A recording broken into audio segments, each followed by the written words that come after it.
Good evening, Belize. It's Thursday and you're tuned in to News 5. I'm Sabrina Daly. Thanks for joining us. Here's what's making headlines tonight. A major ruling from the High Court finds Belize Central Prison liable for the death of an elderly inmate. And the government's now on the hook for $300,000. In Belama, residents attending a land clinic got a surprise. They're occupying Phase 5 properties illegally. Meanwhile, the Port Loyola Polyclinic remains closed months after mold contamination, leaving Southside residents without vital care. We've also got the latest on Belize's new ambassadors and diplomatic placements. And in this week's episode of Belize on Reel, we're heading to the scenic shores of Riversdale. All that and more is coming up. News 5 starts now, so don't go anywhere.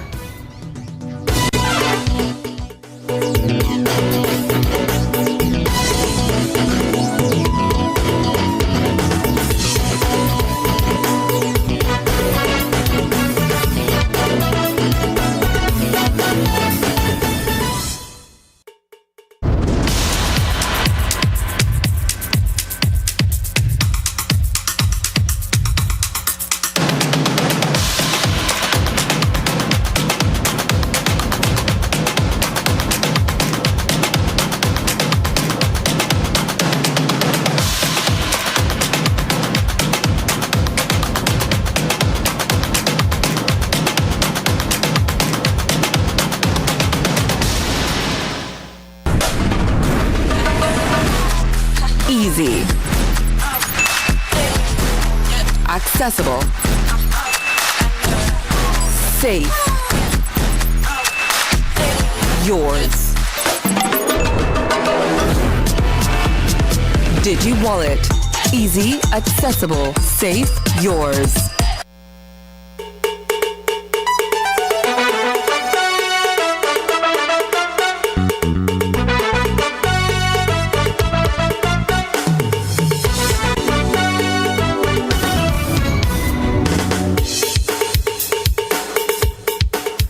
Welcome back. A breakthrough ruling from the High Court of Belize has found the Belize Central Prison and the Attorney General liable for the wrongful death of Jahangir Abadi, a 68-year-old inmate who died in custody in 2019. Justice Tawanda Hondora has since ordered the government of Belize to pay Abadi's family $300,000 in damages. The case brought by his widow, Gilda Abadi, and their children revealed troubling failures in the prison's medical care system. Mr. Abadi, who was serving a 6-year sentence for abetment to murder, suffered from multiple life-threatening conditions, including diabetes, kidney disease, hypertension, and depression. Despite repeated warnings from private doctors and pleas from his wife, the prison failed to provide consistent treatment or refer him to the public hospital in time. The court found that prison officials ignored critical medical reports, delayed hospital transfers, and relied on the inmate's family to supply essential medication. Judge Honora ruled that these actions breached the prison's duty of care and directly contributed to Mr. Abadi's death from sepsis and multi-organ failure. The verdict challenges us to ask more. Should prisons be allowed to operate without adequate medical resources? What safeguards exist to protect the health of inmates? And how can systemic neglect be prevented in the future? The case was settled confidentially in June 2025, but its implications for prison accountability and human rights in Belize remain far-reaching. Squatting isn't new to Belize City, but in Belama Phase 5, the issue is heating up. For years, families have settled on land they hope to one day call their own. But now, with a 2-day land clinic underway, the Ministry of Natural Resources is drawing a hard line. While first-time landowners are getting help, squatters looking to legitimize their stay are being told that they cannot do so on already allocated land. Tonight, News 5's Paul Lopez takes us inside the growing tension over land rights in the old capital. Back in late July, Deputy Mayor Eliud Miller, through his attorney, wrote to Francisco Solanes informing him that he was trespassing. The letter claimed that Solanes had built a house on a parcel of land in Belama Phase 5 without permission and gave him just 14 days to pack up and leave. Fast forward to this week, a 2-day land clinic hosted by the Ministry of Natural Resources and the PUP Freetown office is shedding light on just how widespread squatting really is in the area. We visited the clinic and spoke with several residents, some who've been living on these lands for 5, even 10 years, only to find out they're occupying property that already has legal owners. Now they're facing the harsh reality that their homes may not be theirs after all. I've been living in Belama Phase 5 more than, I would say, 10 years, since we used to cross there like in a Lone London Bridge. We used to haul our materials, the Lone London Bridge. When flood, hurricane come, yes, the houses that were there, obviously air come down, right? Because the foundation in our 100, that's swamp, right? So as it come down, we would have built, and now since they push the street, now we could full our yard, our land, well, the land even more better, right?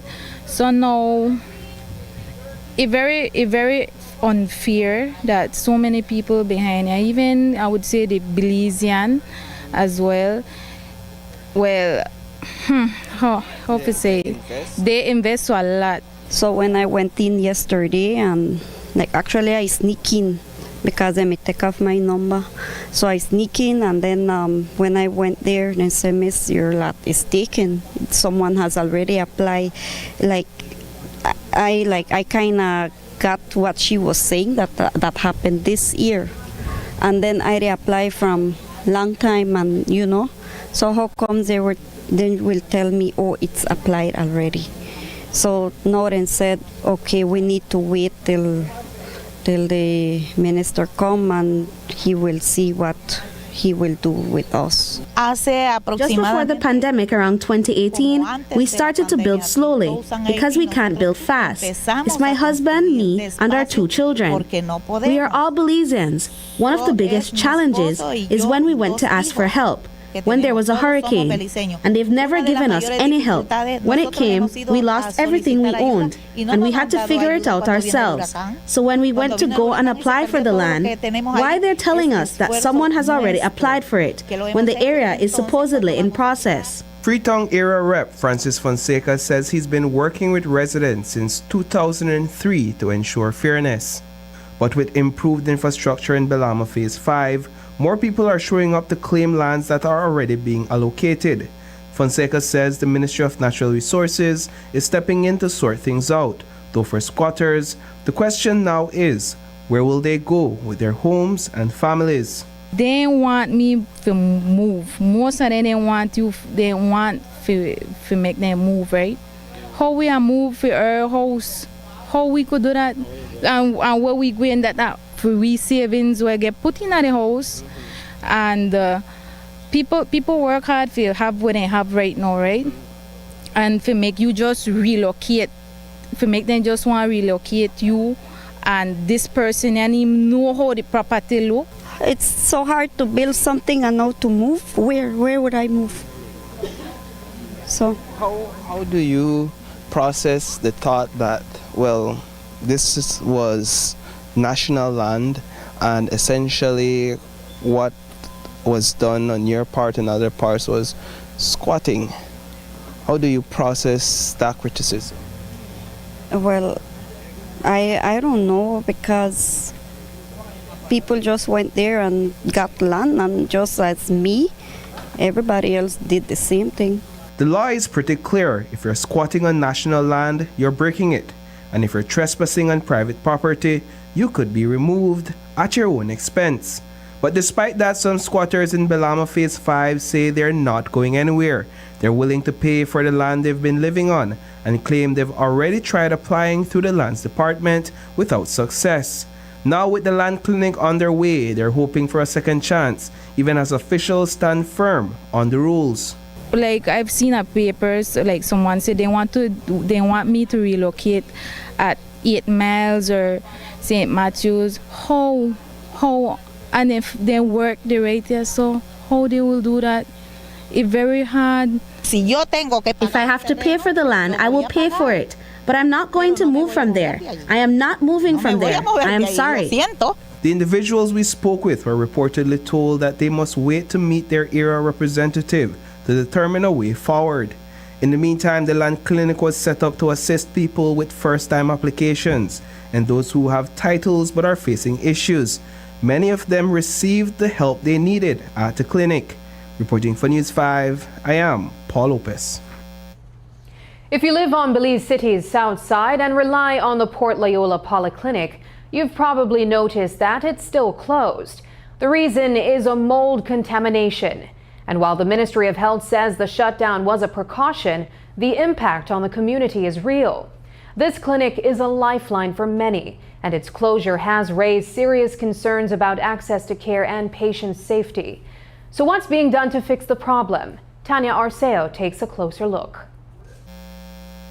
The Port Loyola Polyclinic has long served as a critical healthcare hub for residents of Belize City's south side. But with its recent closure due to mold contamination, many patients have been left without a nearby option for essential medical services. We spoke with Dr. Abraham Flowers, who emphasized that the Port Loyola Polyclinic is a vital part of healthcare delivery. He noted that many people in the area depend on it for both urgent and chronic care. Dr. Flowers also acknowledged the mold issue, pointing out that healthcare facilities must undergo regular maintenance to ensure safety and functionality. He says closure is a serious matter that must be addressed quickly for the sake of public health. The Port Loyola Polyclinic here is very vital for the Port Loyola community, and the only thing I can suggest is that without their having a clinic back here, there is very high possibility that they're going to go either to Cleopatra White or Matron Roberts. We got to keep in mind that the overcrowding of these facilities as well from the residents from Port Loyola can also, let's go say, apply more pressure on them.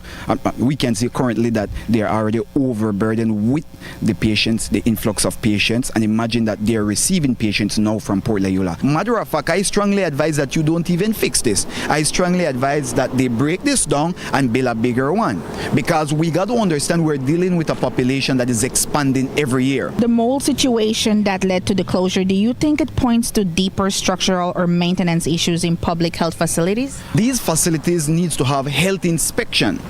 They need to be inspected regularly.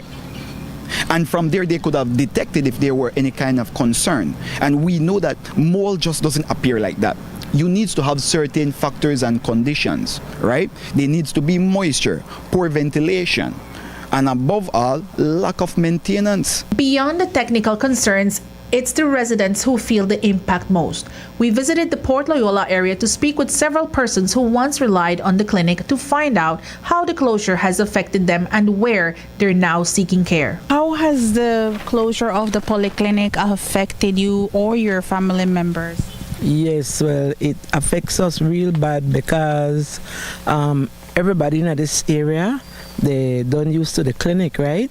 And knowing that the clinic closed for like almost 3 to 4 months now, and they have to go farther. Somebody just come here and they turn back, And for me, I don't really use the clinic much because I use a Sister Ceci, the Mercy Clinic center, right?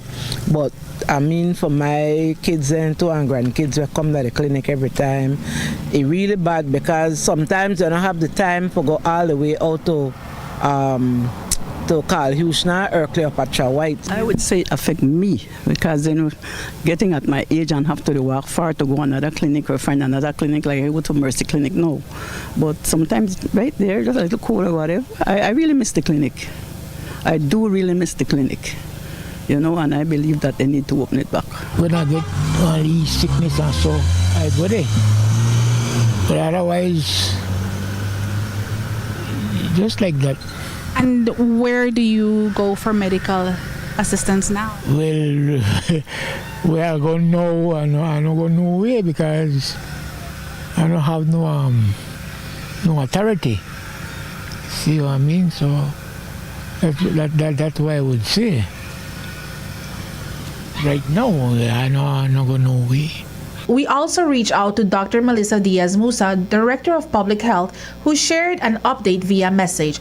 Mental health services from Port Loyola Polyclinic have been moved to the Welcome Resource Center, which can handle outpatient care. Nearby Southside clinics, including NHI facilities, are stepping in to help patients, but there's still no timeline for reopening the polyclinic, even as mental health services are back up and running. Tanya Arceo, News 5. Coming up, a new sports council board takes shape. More when we return.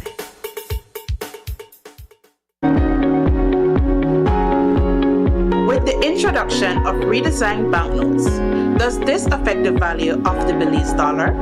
The answer is no. The design of the banknotes does not determine its value. While the new banknotes will look different, their value remains exactly the same. In accordance with the Central Bank Act, the Belize currency is pegged at 2 Belize dollars to $1 US, and that has not changed. Rest assured, whether you are holding one of our current notes or a new one, a dollar is still a dollar. The value of your money remains stable, backed by the strength of our nation's economy. New look, same value. Learn more at www.centralbank.org.bz. A message from the Central Bank of Belize.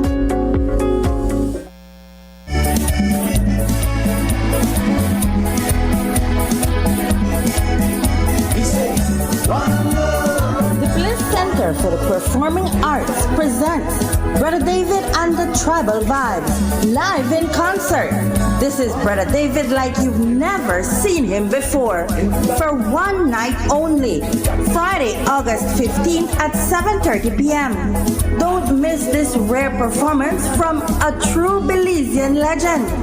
Enjoy the songs you know and love, reimagined, remixed, and live on the Bliss stage, featuring Afro-Caribbean sound.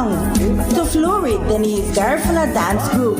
Tickets general $15, reserved $30, premium $40. Cash bar and light snacks will be on sale.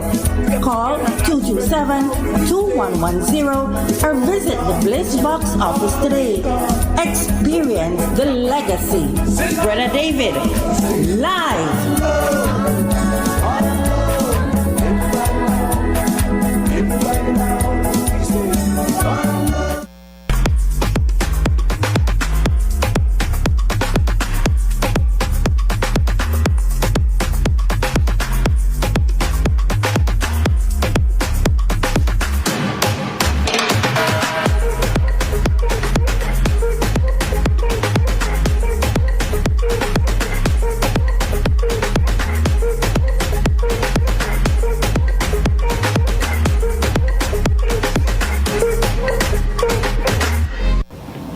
Alright, on the one fun day on, the window open and the light may turn off. It looks like you listen to me, Jamie.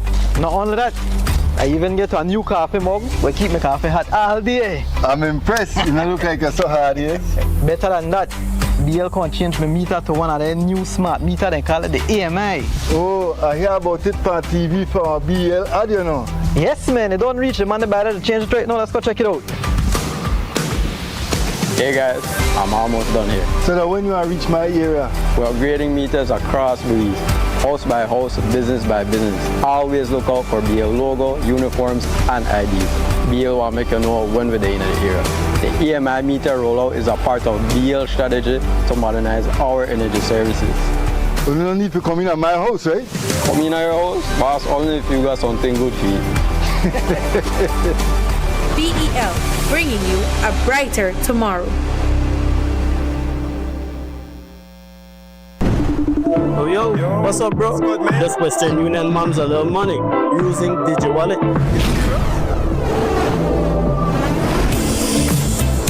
Uncle in the States pays me too. Same app using DigiWallet. Bro, this is too easy. I can do this from anywhere.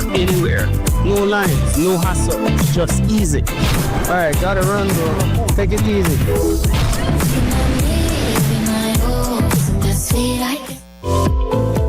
Unwrap the joy of crystal clear picture and sound from Iowa, the brand that offers you affordability and exceptional quality. Iowa has a wide range of exceptional products to choose from, such as TVs, speakers, headphones, home appliances, and much more at affordable prices that won't break the bank. Enhance your audio-visual entertainment experience with Iowa, and for your convenience, parts are readily available in country for hassle-free maintenance. You can find Iowa products at your local electronics store countrywide. Choose Iowa, the best in home entertainment and household appliances. Josetún presenta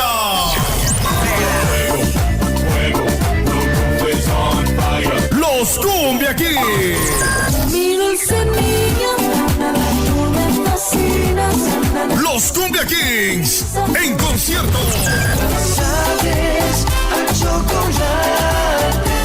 Este 30 de agosto en el Estadio del Pueblo, Orange World Belice.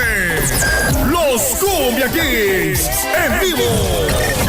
No tengo dinero ni nada que dar. No te pierdas el concierto del año que te hará bailar como nunca. General 150, VIP 200 y Platino $350. Boletos a la venta en la aplicación QuiPass, disponible en Android y iPhone. También con Orindrag con cuellos, Shell One Stop, María's Café, Lifestyle Beauty Salon y WSK Call Center al 611-3677. Amor Turquesa, Boutique Belmopá. Gracias al patrocinio de BTV, Mechas, Cuellos, Lock and Loaded, Mar Production, Quick Pass, Lighthouse, Instituto Nacional de Cultura e Historia y Smart Belice. The National Sports Council has a new board. Former Assistant Comptroller of Customs Jason Menzies has been placed at the helm as National Sports Director. He is supported by a 15-member board, which includes names like Pete Lizarraga, Troy Gabb, Ramil Arana, and Liam Shabat, to name a few. Today, we got an opportunity to ask Minister of Sports Anthony Muller about these appointments and the vision they bring to the table.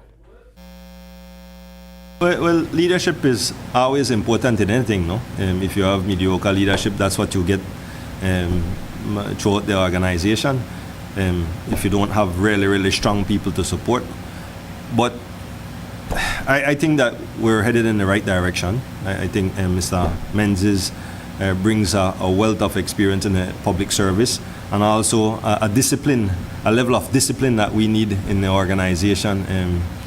There were too many loose ends, and I believe that he brings the right mindset to ensure that things are always done in the right way. I'm not familiar with Mr. Menzies' background in sport. Maybe the older heads might be, but what can you share about that and the vision that he brings to the table now as the director? Well, as a director, you're an administrator, and so you have people with the technical skills to be able to put the programs and the systems in place for you to move an organization like the National Sports Council forward. But critics might say that his predecessors have been athletes. Jason Menzies is many things, but he's not an athlete. Explain to me how you would compare that. A lot of the anchors on TV are handsome and beautiful people. I don't think you fit any of those, but you, right? So, fair enough. All right, thank you, sir. But you know that from Polo Lightburn and Moose, I think Polo Lightburn was one of the first, right? Yeah. Polo Lightburn in probably the late 70s or early 80s. But you don't have to be a chef to know how good food tastes, right? Yeah, I'm saying though, but is that indicative of a more practical and business-like approach? Because a lot of the times we hire athletes for jobs that require administrators. That's right. You figured it out. It's not every day you hear a minister say they had to blow up everything and start over. But that's exactly how Minister of Sports Anthony Moller describes the state of the ministry when he took office. According to Moller, what he inherited wasn't a functioning system. It was lip service, with little to show in terms of real results. We take the youth and sports thing very, very seriously, and but we have to blow up everything and start over pretty much. And I'm being honest. I mean, all kind of people and say all kind of things, but it has not been working. When we lose 13-1 to Costa Rica, that's not a good feel for the nation. That's not a good look. So that people play sports, and it's just how you set up the programs and the systems for us to be able to compete. It's just because there hasn't really been that will and organizational capacity for us to be able to focus on sports. I mean, for the past, as long as I know, that it has been lip service. Well, the talking done now. We're going to put our mouth with our money with our mouth, you know. So you would put your predecessor in that same category of many. Lip service? He's your colleague?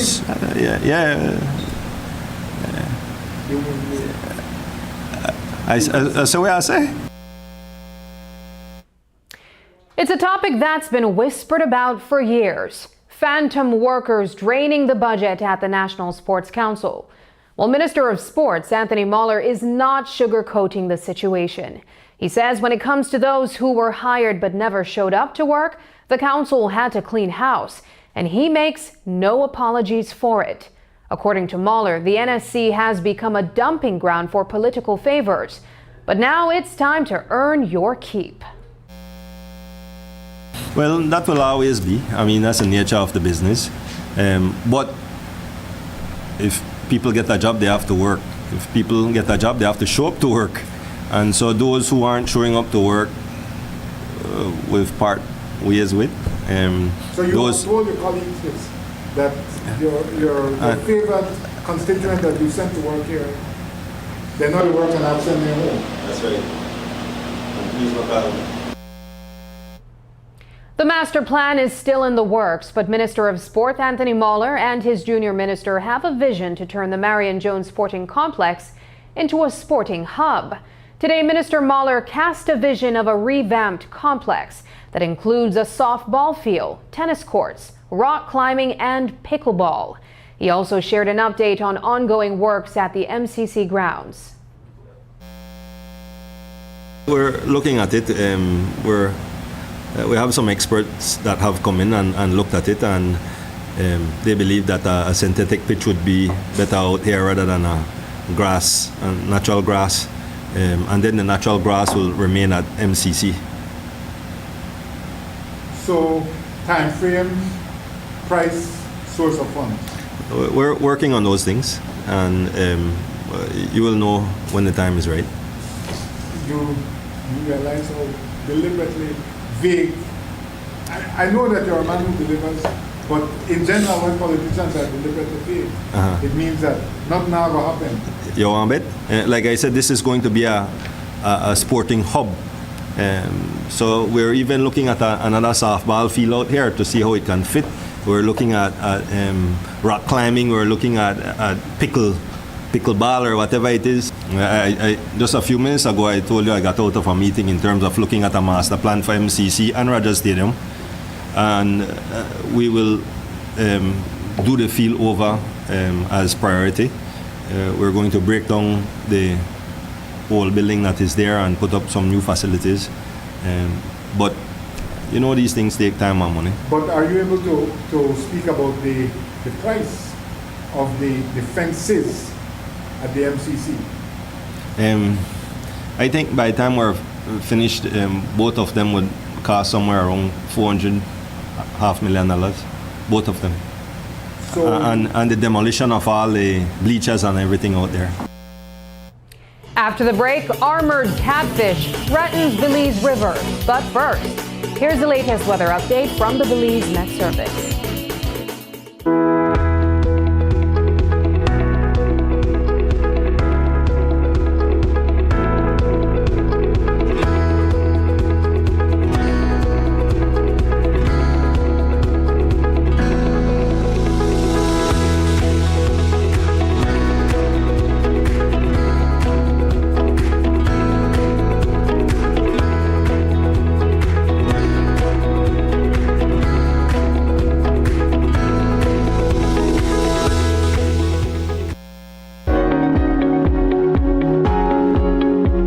Introducción de billetes rediseñados.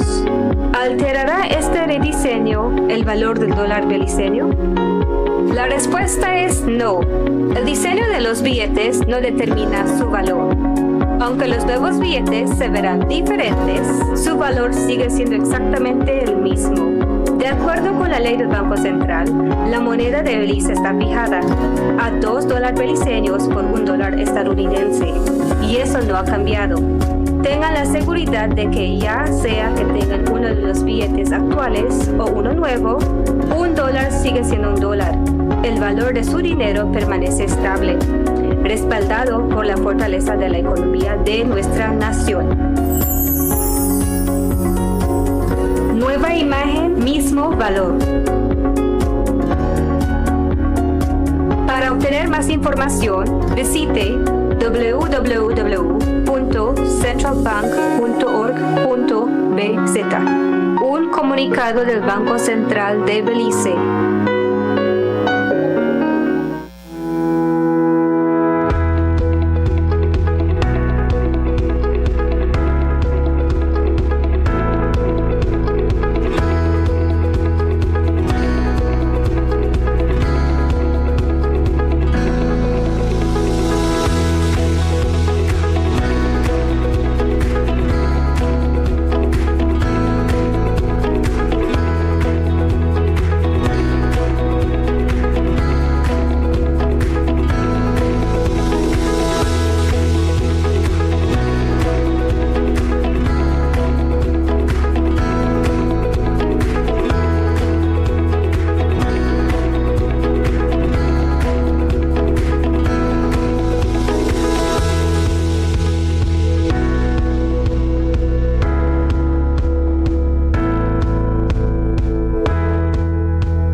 KTV contestant by texting the number of votes followed by a space, then your contestant's number, and send it to Smart Code 585. Here are this week's contestants.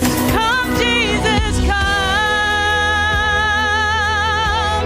We've been waiting so long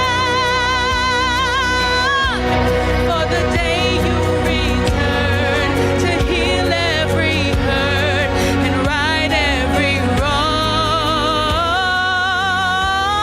So when you're feeling forget for pray.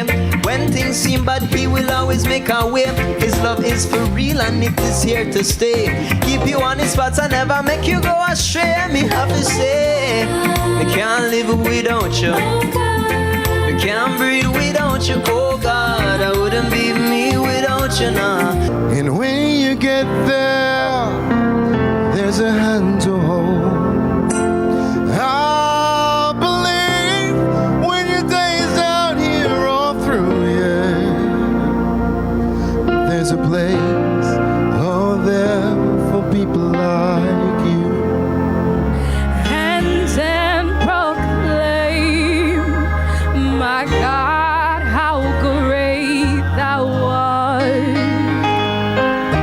Then sings my soul, my Savior God, to Thee. With every breath that I am able, oh, I will sing of the goodness of God. I'm gonna sing. Remember, voting ends on Sunday at midnight, and don't forget to tune in every Tuesday at 8 p.m. only on Great Jubilees Media.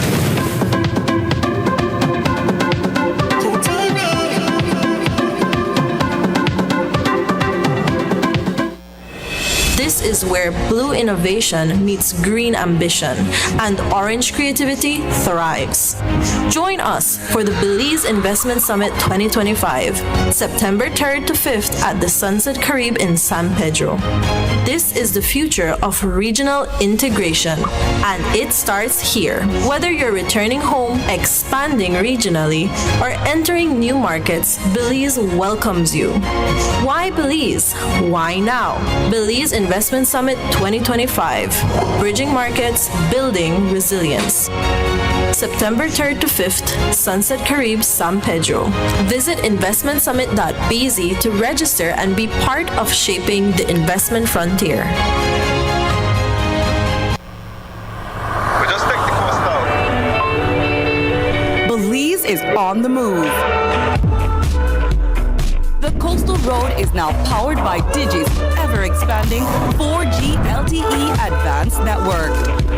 Now you can stream that music, track that storm, or stop to send that file. Digi 4G LTE has got you covered. Digi, leading Belize's digital transformation. In the quiet village of Riversdale, hidden away at the northern tip of the Placencia Peninsula, the sea isn't just scenery. It's a way of life.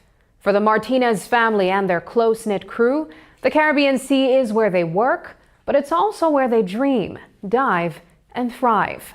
From spear fishing and lobstering to farming seaweed and studying marine life, this group shares a deep love for the ocean. And now that passion is being passed down to the next generation. In this week's edition of Belize on Reel, meet the faces behind Belize's Salt Life legacy, where sustainability and tradition go hand in hand. Here's 5's Isani Cayetano.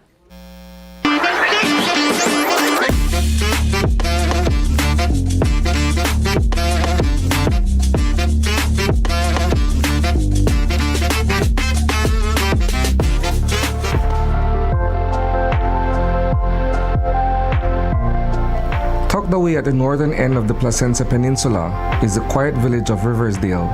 It's a small coastal community with just over 100 residents. But what it lacks in size, it makes up for in heart. Most folks here make their living from the sea, working in fisheries or welcoming visitors through the tourism industry. It's a place where the ocean isn't just a view, it's a way of life. For 16-year-old Holly Fox, life begins and ends with the sea. The Caribbean isn't just her backyard, it's her playground, her classroom, and her passion. Remember since I small that all my dad taught me for do, my dad teach me. I have a brother, but he not do it, so I become the one that take over the driving, the spear fishing, the diving, and all of that. She's closely related to Hector Martinez, Vice Chair of the Belize Shark Fishers Association. Like Holly, Hector has spent his life riding the waves and reeling in the catch. For the Martinez family, the salt life is a legacy passed down from one generation to the next. One of them is my brother. He works with my dad, and a lot of what I know, I learned from my dad, and so he's learning those same things from my dad. He's really good free diver. He does a lot of lobstering, so I think he's learning the important stuff when it comes to lobstering. Release the small lobster, release the lobster with eggs, the lobster with tar spot. He's learning all of that from my dad, and he comes out with us now and again, and so he's learning the science side of it. Anderson Martinez doesn't just dip his toes in the water, he dives deep. He's Hector's younger brother and a skilled free diver who spends most of his days beneath the surface, spearfishing and harvesting lobsters in the crystal clear waters off Riversdale. I was born into this life, right? From very young, I've come out to sea. So, you know, my dad, this is a trade he learned, and so he taught me all about the sea. I'm a lobster fisher, and I also love doing spearfishing. So the love for the sea, you know, it means a lot for me because with the sea, you know, it's all about sustainable fishing, right? Because you gotta keep this going for years, right? And sustainable fishing gonna make that happen. This also too, we have 2 different species here.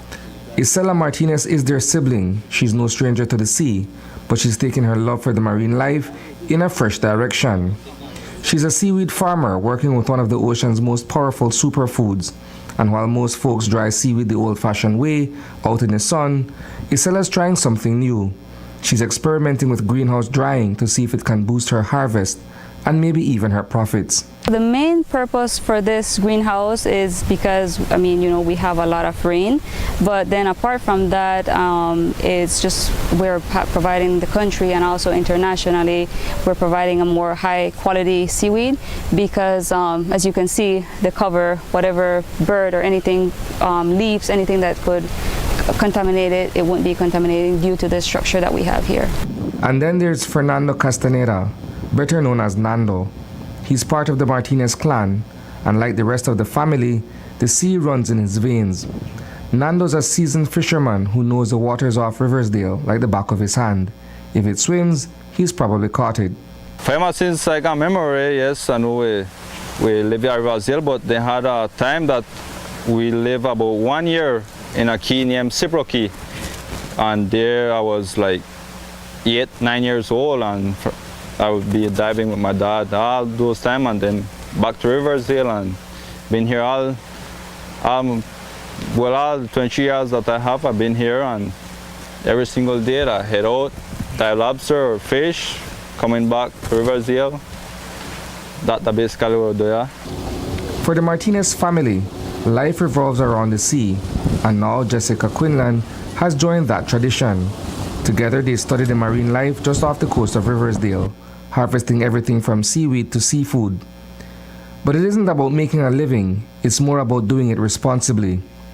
Sustainability is at the heart of everything they do, making sure the ocean's bounty is there for generations to come. When I start work with Hector and Jess, I get to like being a part of the science team, and my dream now is to become a doctor marine biologist. And I also study a lot of ocean stuff. I study corals, fish.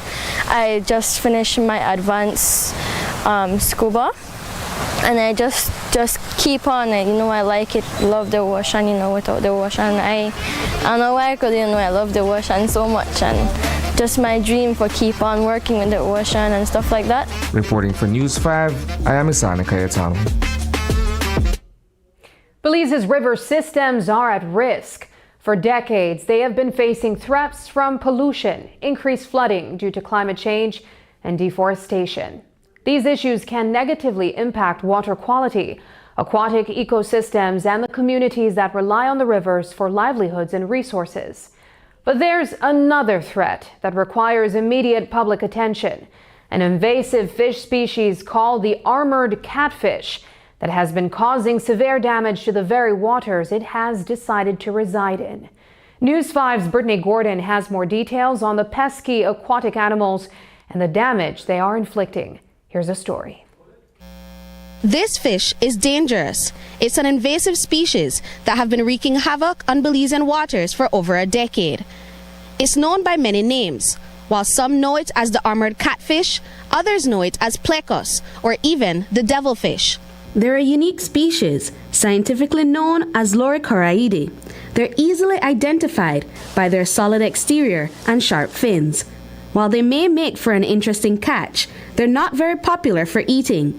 And what's worse is the damage they're causing to Belize's delicate ecosystems. These fish compete with our native species for food and space, causing an ecological imbalance. Dr. Elma Kay, Managing Director at the Belize Maya Forest Trust, stresses the importance of maintaining this balance. It disrupts that food chain. And you might ask, well, what does that have to do with us, right? Like maybe this is a fish that we can eat or that we can commercialize. And maybe those are things that will have to happen with this fish because we might not be able to stop the invasion, just like we were unable to stop the invasion of tilapia, which is a non-native species. However, all taking systems out of balance trickles down to us every day, right? Because when we think about it, like where does our drinking water come from? Even if you buy a bottle of crystal water, it still comes from a river, right?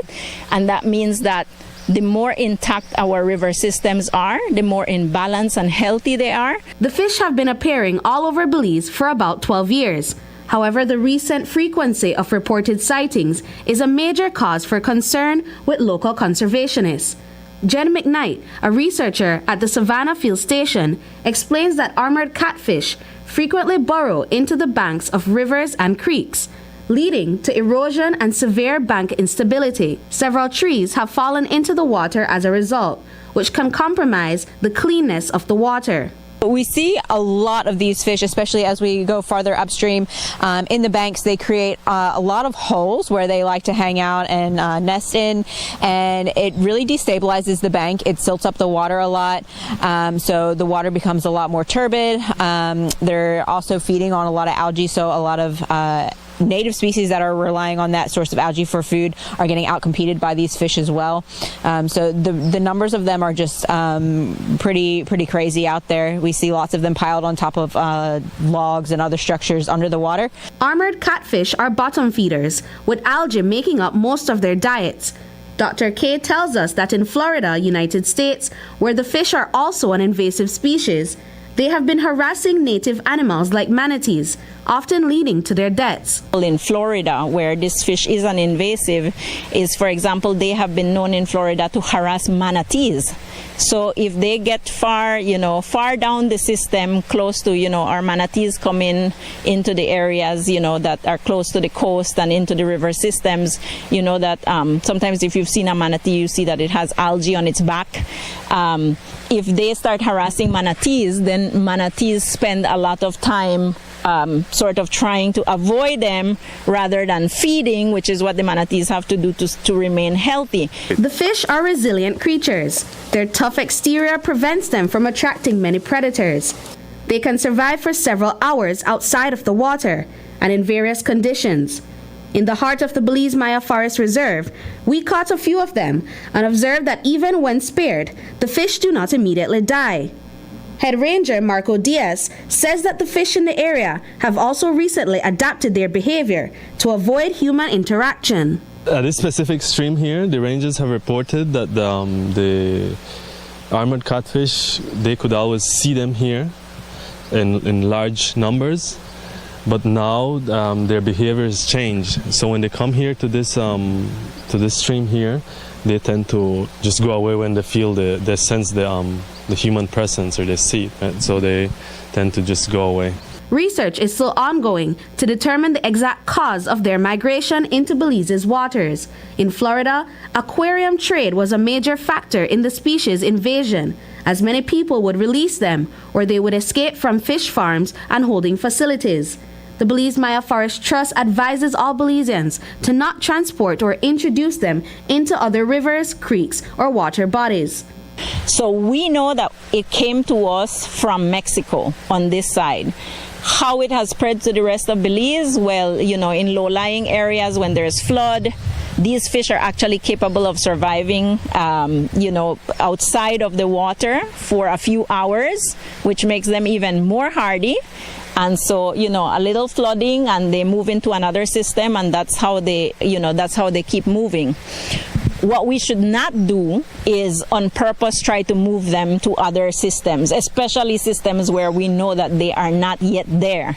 It's unclear whether the spread of these harmful animals can be stopped, but it can be mitigated so long as everyone does their part to protect Belize's valuable water systems and the native creatures that rely on them. Brittany Gordon for News 5. When we return, Belizean innovator launches national bus schedule website.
This is the new era of the Mexican Caribbean. A whole spectrum of colors and hues, multi-dimensional cuisine, holographic beaches. The true new era is within you.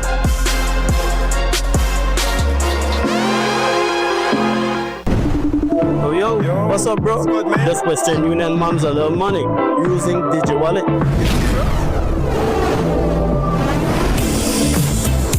Uncle in the States, they too, same app using DigiWallet. Bro, this is too easy. I can do this from anywhere. No lines, no hassle, just easy. All right, gotta run, bro. Take it easy.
B-Bucks to purchase items at any Benny's location.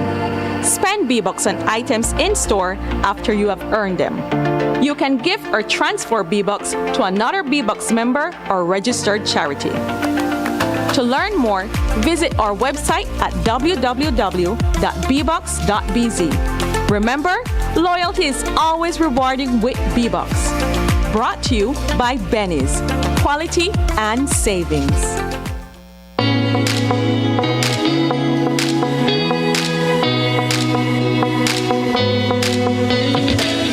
Oh man, one more scroll and my data is done.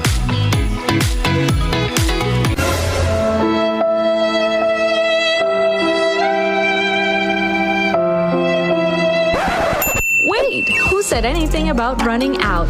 Smart just dropped a more powerful plan that now includes social media data so you can scroll till your fingers cramp. Enjoy free social media data now included in our Flex Choice and Select postpaid plans. Visit any Smart showroom to sign up today because connectivity just got even better. Smart, bringing people together. Vote for your favorite KTV contestant by texting the number of votes followed by a space, then your contestant's number, and send it to Smart Code 585. Here are this week's contestants. Come, Jesus, come. We've been waiting so long for the day you return to heal every hurt and right every wrong. So when you're feeling down, just not forget for pray. When things seem bad, He will always make a way. His love is for real and it is here to stay. Keep you on His spots and never make you go astray. Me have to say, we can't live without you. We can't breathe without you. Oh God, I wouldn't be me without you now. And when you get there, there's a hand to hold. I believe when your days down here all through, yeah, there's a place out there for people like you. Hands and proclaim, my God, how great thou art. Then sings my soul, my Savior God to thee. With every breath that I am able, oh, I will sing of the goodness of God. I'm gonna sing. Remember, voting ends on Sunday at midnight, and don't forget to tune in every Tuesday at 8 p.m. only on Great Jubilees Media.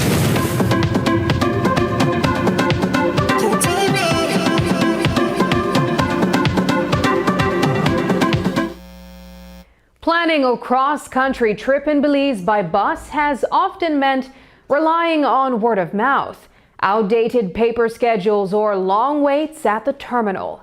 But one Belizean has decided to change that. Constantine James Enriquez has created what may be the country's very first online national bus schedule platform. The website, called Belize Bus Schedule, compiles bus times, routes, and destinations in one easy-to-use space.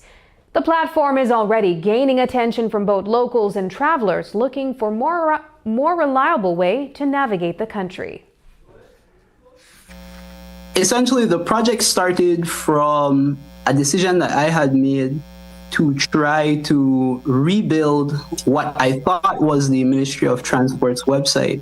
So I was trying to look for information about the bus schedules, and I went to Google, I searched for it, and I came across this website that I thought belonged to the Ministry of Transport, and it was, or the Department of Transport, and it was kind of half finished. So in my mind, I said, okay, maybe I should try rebuilding this website. Have you also thought about maybe not only focusing on the bus, but also on the water taxis? I don't want to give away too much. Okay. That's a good idea. I'll just say that's a good idea. Flight schedules. Again, very good, very good idea. But had you thought about it? See, my thing is, Belize has a lot of what I call like disjointed data, where there's no one place to look for everything in like a specific field. For example, like the bus schedules. If you don't know somebody who works at one of these specific companies, you don't really have a way to reach out to them and ask about the bus runs. So having one place where you can look for all the stuff becomes an invaluable resource. It was a game-changing moment on the court and off it. In late May, a unique partnership between Minister of State Devin Daly and his former university, Lake Superior State, brought a basketball scouting event to Belize City. And tonight, one young athlete is living proof that dreams can take flight. 21-year-old Tyrell Griffith has earned an athletic scholarship thanks to his standout performance at that event. We caught up with him today during a special ceremony held in his honor, where he shared what this opportunity means for his future. It started from I was 17. At first I fell in love with, actually I was playing volleyball, and then for like four months after that I said, this is not my sport. So then I started to play basketball, just go around in the park with the boys, shooting the ball, basketball stuff. So then I came across a man named Rico Block, and then I went under his camp, and then we work out with the boys. I was young, didn't take basketball serious, then I started taking it serious. Now look, well, for the most part, I'm excited. Like they say, to work on my craft, work on my shots. With my education, more excited about that part. Engineering all the way, my whole family, my brother is electrical. I'm more civil engineer with building and stuff, so most part I'm excited. Very special day for me, especially today, knowing this young man Tyrell finally capitalized on the opportunity of following his lifelong dreams, going outside to play basketball. But more so than the actual sport of basketball, this is a great opportunity for this young man and his family, for him to actually pursue an undergrad education free of cost while utilizing his God-given talents.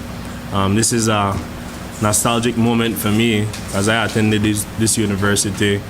I started my journey at this university way back in 2012. This is a huge opportunity for himself, his family, for Belize. We can continue to open doors for others. You go there, you put in the work, focus on school first, and then ball will always be there. No, you will be in an environment whereby they expect a higher level of professionalism and dedication towards your craft, and so that's the advice I'm going to give you. Earlier this week, the Belize Tourism Board announced that Spirit Airlines is coming to Belize and will be making 3 weekly flights to Fort Lauderdale, Florida, starting November 21st. Spirit is considered an ultra-low caste carrier, so it is no surprise that they are promoting an introductory one-way fare starting at $85. Today, Minister of Tourism Anthony Mahler told us more about the agreement and how it came to be. It's an ultra-low cost carrier, and it is important because you had pretty much a monopoly, the American, going into Miami, and the prices were often high because they would focus on yields, like most airlines, and so this will keep them a bit honest and give travelers an option at least. How did it come to see you? Just continuously courting, talking, approaching them, having meetings with them, especially when we go to the conferences, and then we do one-on-one trips to ensure that we have that one-on-one contact with the decision makers in those airlines. How long did this take? Sorry? How long did this take? Not as long as others, maybe a couple of years. And then I understand that there are 2 more airlines, new airlines that might be coming in. Is there anything you can share about that? Well, we don't usually say anything public about, but yes, we are in negotiations with a couple airlines. Are you able to say if they're in the U.S.? Sorry? Are you able to say if they're from the U.S.? Caribbean and Mexico, and hopefully South America. Up next, Global South journalists meet in Caracas. José presenta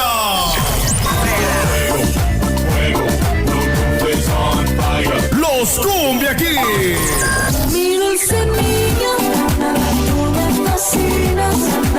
Los Cumbia Kings en concierto.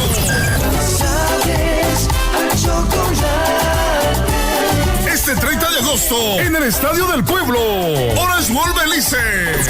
Los Cumbia Kings en vivo.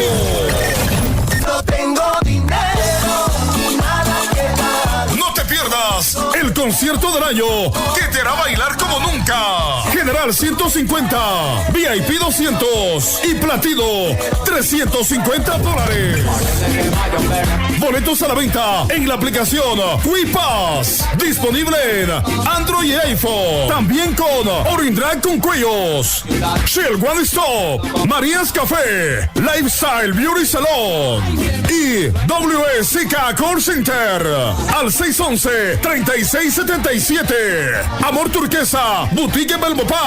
Gracias al patrocinio de BTV, Mechas, Cuellos, Lock and Loaded, Mar Production, Quick Pass, Lighthouse, Instituto Nacional de Cultura e Historia y Smart Belice.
Zika alert.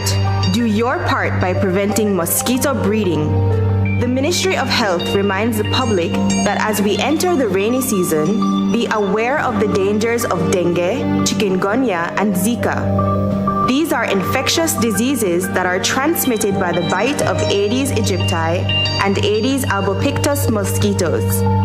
These mosquitoes are most active in early morning and late afternoon. Activities that should be done to prevent dengue and Zika include: avoid having containers that can collect water in your yard. Cover water storage containers such as drums. Change the water in flower pots every 4 or 5 days. These are ideal breeding sites for the mosquito. With the elimination of breeding sites in and around the yard, dengue and Zika can be avoided. Dengue and Zika begin with sudden onset of high fever. Other signs and symptoms include rash, joint pain, eye pain. The public is also encouraged to use mosquito repellent spray or lotion on the body or clothing. Do your part by preventing mosquito breeding. A health and wellness message from your Ministry of Health. Vote for your favorite KTV contestant by texting the number of votes followed by a space, then your contestant's number, and send it to Smart Code 585. Here are this week's contestants. Come, Jesus, come. We've been waiting so long for the day you return to heal every hurt and right every wrong. So when you're feeling down, just not forget for prayer. When things seem bad, He will always make a way. His love is for real and it is here to stay. Keep you on His spots and never make you go astray. Me have to say, we can't live without you. We can't breathe without you. Oh God, I wouldn't be me without you now. And when you get there, there's a hand to hold. I believe when your days out here all through, yeah, there's a place out there for people like you. Hands and proclaim,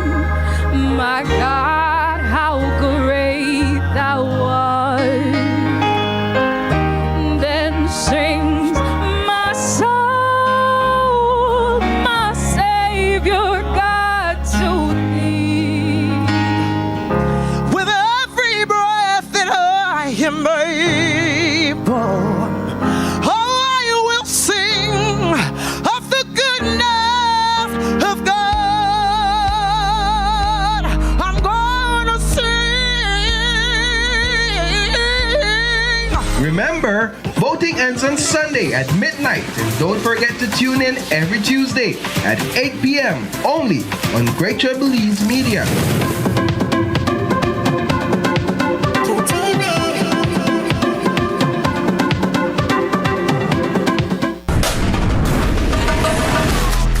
Easy. Accessible. Safe. Yours. Digi Wallet. Easy, accessible, safe, yours. Today, Prime Minister John Bersenio announced the appointment of 11 new Belizean ambassadors, ambassador designates, and other diplomatic staff. Among the newly appointed are Alfonso Gahona, Aisha Borland, Dr. Kenrick Williams, Luann Burns Martinez, Nestor Mendez, Perlita Aldana, Henry Canton, Janine Koyi Felson, Joshua Pott, Catherine Main, and Luis Salazar. Several ambassadors remained from their previous appointments, such as Jose Alpuche, ambassador to the Republic of Guatemala, and Oscar Arnold, ambassador to the United Mexican States. The ambassadors are currently in Belize participating in a 3-day annual Heads of Mission encounter at the Ministry of Foreign Affairs and will be traveling to take up their assignments in the coming days. The appointments came into effect on August 1st. We turn now to Caracas, Venezuela, where News 5's digital editor Hipólito Novello participated in a gathering of media professionals from across the global south. The forum, Voices of the New World, was a direct response to growing concerns about censorship, misinformation, and the marginalization of voices from the developing world. But as more than 100 journalists from more than a dozen countries gathered, the host nation continues to face serious criticism. Hipólito Novello files the following report. Held in Caracas, Venezuela, the forum Voices of the New World was all about reclaiming space. Journalists participated with the aim of challenging dominant narratives and asserting media sovereignty. Discussions range from censorship to algorithmic bias, mostly against Western powers such as the United States. One of the speakers was Christopher Helali, an independent investigative journalist from the US, now living in Russia. Telling the truth about Yemen, about Palestine, about Lebanon, about Russia. It's telling the truth about Venezuela and Cuba and Nicaragua. We are under enormous pressure because we are seen as agents of a foreign power, or we're seen as criminals in some way connected with foreign governments, and we're not. We are simply truth tellers. So more than 100 journalists, media professionals, and communicators representing more than 50 countries in the global south participated. Venezuela's Foreign Minister Ivan Hill addressed the gathering. He has been able to witness what a revolution truly is. A revolution that brings peace, that brings well-being, and that stands as an example to the world. An example of sovereignty, of bravery, like that of our leader, our president, Nicolas Maduro, who has given us the possibility of having a position in the world to defend these values that are so threatened today.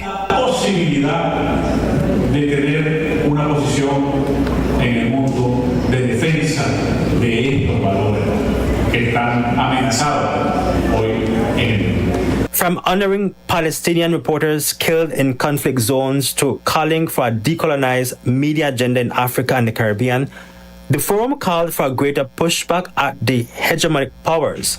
Venezuela's president of the National Assembly, Jorge Rodriguez, called what's happening in Gaza right now the worst human rights crime in history.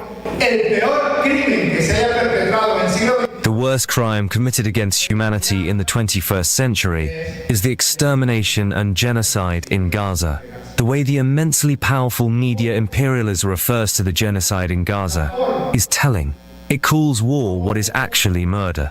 It uses the word war to describe the killing of educators, the killing of journalists, the killing of Red Cross representatives, the killing of children while they are receiving or desperately searching for food. Organized by the Alliance of Journalists for Communication from the Global South, the forum also called for the creation of a coalition led by journalists.